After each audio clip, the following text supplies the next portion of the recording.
Day 2 in Paris was not over yet. There I was driving down the Champs-Élysées, a street that has been referenced in many romantic movies, a street I never thought I'd ever be on when I was younger.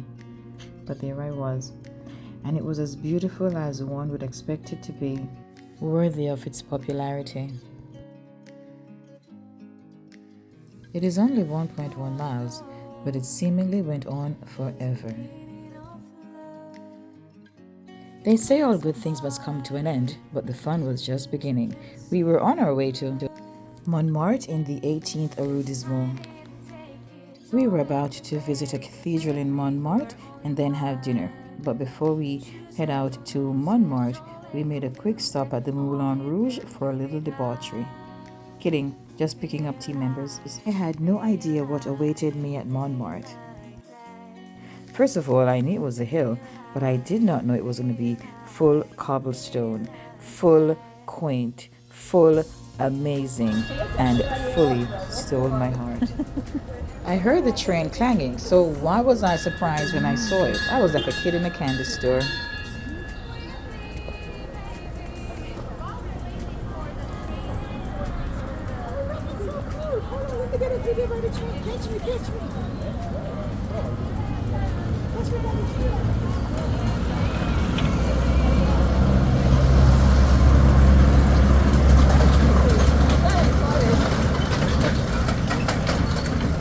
Oh, that's good. I caught it good. For all my excitement about seeing that train and being in this part of Paris, I could have been 5 years old. This was so beautiful. There was no way I could have captured it to do it justice. After a while, I think I gave up taking pictures and videos. When I got to the top of the hill and I saw what lay below, I just gave up. I did not even bother care about taking pictures or videos because there was absolutely no way I could capture the sheer beauty and also the joy that I was feeling. From the top of this hill, we had a full view of Paris. It was amazing. There were armed guards, and it was just a whole bunch of pomp and circumstance. The armed guards and the garbage truck parked at the bottom of the hill made me feel like I was about to be in a scene from White House Down or Olympus Has Fallen.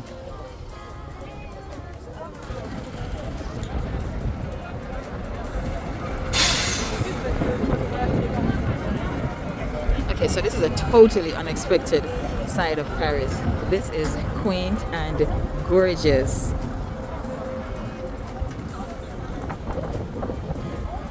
Enjoy this montage of photographs I took after I gave up. If I hadn't given up, I'd probably still be there right now taking pictures because there was so much to see.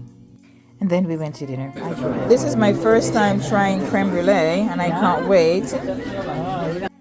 I had it so that I could say I have it. I ordered fruit salad for my dessert, but my tour guide said she's not going to let me have a fruit salad in Paris. Sweet as I am, you might think I enjoy eating sweets, but I do not. I don't have a sweet tooth, but I ate it so I could count it. Beside me was my table mate struggling with her escargot, and this was the view of the other restaurant across the street from where we were dining. To Switzerland is going to be a little bit longer. It's going to be about 3 hours, so he went. Remember how I said I gave up on taking photographs in Montmartre because it was just too beautiful? It was.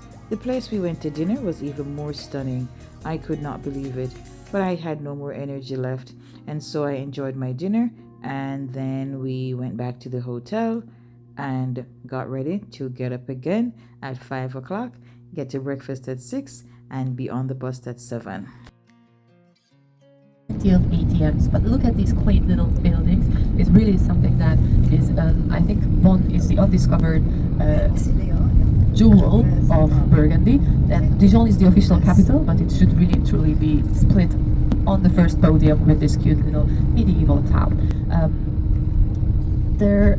It's a very slow town, so it's not a very humming and buzzing, especially if you compare it to Paris. So lots of the shops will be closed, lots of the places will be taking siestas. It's perfectly normal in the French countryside. There's two Frances, there's Paris and the rest. Okay, that's super important. It's really, that's what they say. That's it's not me saying it, it's what the French people are saying. So I feel confident and capable of saying that because it's not me saying that. So as you can see, we have moved on to another city. We are on our way to Switzerland and we are stopping in this quaint town of Bonn. Now, if you're wondering what I had for dinner, I do not remember, but I remember that I had the onion soup. I won't say French onion soup because I was in France, so I had the onion soup. And for dessert, I had the creme brulee. I ate most of it, of course. It was extremely sweet. My favorite teenage movie, my best friend's wedding, Day French 3 creme of brulee, our so tour, I had to try it. and I am taking my first steps in the other France, the France I wanted to see, the France that is not Paris. So right now we are in Bonn, France, and we're going to have lunch in this beautiful, quaint town.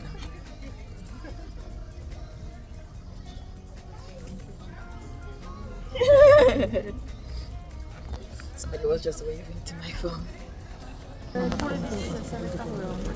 That is beautiful.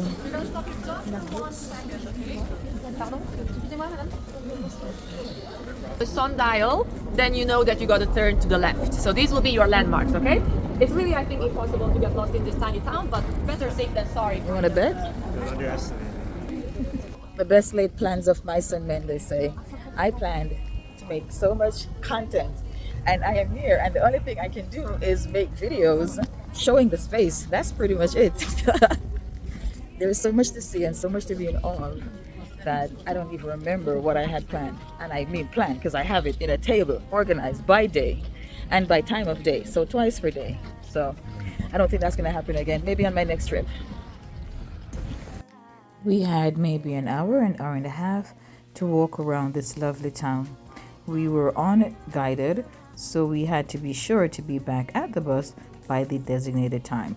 Of course, you can always count on human beings to not show up on time and getting lost and keeping the rest of us waiting. I did say that you would not be seeing blue skies on this trip anymore, This is so and I pretty. was not joking. It was rain every day. If you can't tell why I'm standing in front of this door, you are not an ardent Instagrammer. We had no sun after we left Paris. I did say that was the last blue sky you would see when we were crossing the English Channel. It was rain or drizzle everywhere. My hair stood up as long as it could. But these towns owe me nothing. It was just as beautiful without the sunlight. Except for Belgium. Belgium owes me a day. If you are an ardent Instagram fan, you also would know that if there's a beautiful vista, then you have to do a walkthrough. And what happens to my camera when I walk away? It sits right there. How do I get my camera, you ask? I turn around and I walk right back to it. It is a tough job, but somebody has to do it. That is, I have to do it. That'll teach me to bring a husband or a boyfriend on my next trip. Note to self, find husband or boyfriend by next trip. So we got a free hour or maybe an hour and a half to wander around this lovely town, have lunch, and then meet up with the bus and the tour guide.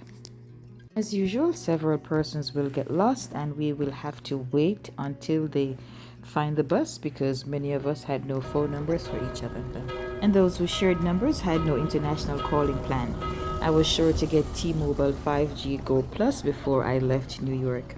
What was I going to have for lunch? I did not know because I am not very good at choosing what to eat on the spur of the moment. I eat pretty much anything, I just can't do it in the spur of the moment. So I went to this little deli, I bought a sandwich, and I had this young lady record a video of me eating.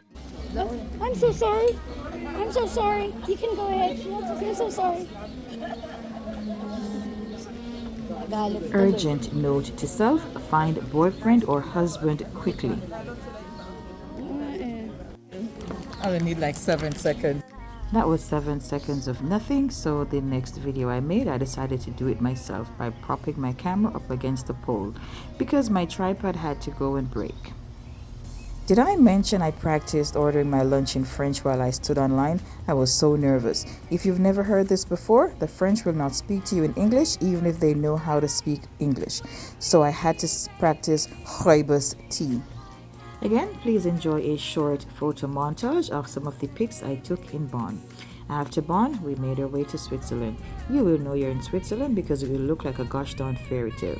But why is this grass so green? This is not photo editing. The grass is actually that yellow-green in France and in Switzerland. I don't understand it, but if you're a nature lover, it's an absolute delight.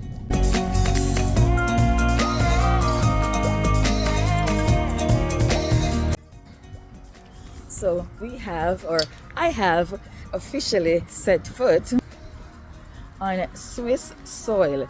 Now, I thought about coming to Switzerland for the amazing nature, and it was one of those one day kind of thing. I never imagined I'd be here in 2024 March. This is exciting. Where else will I be going in 2024? So we just stopped at this rest stop so our bus driver can meet his mandated rest hours. So we're just gonna walk around here, not necessarily purchase anything because we stopped in Bonn, France, and we all bought stuff and we ate. So next stop is our dinner, or official Swiss dinner. In case you missed it in that 4-second video, here is your introduction to Switzerland. If you are a nature lover, prepare to swoon. You will know you're in Switzerland because the Swiss landscape bears a unique motif. It is dark trees with pointy tops. It is dark snow-capped mountains and very extremely unreasonably green grass with small buildings dotting the hillside. But yeah, Switzerland, who knew?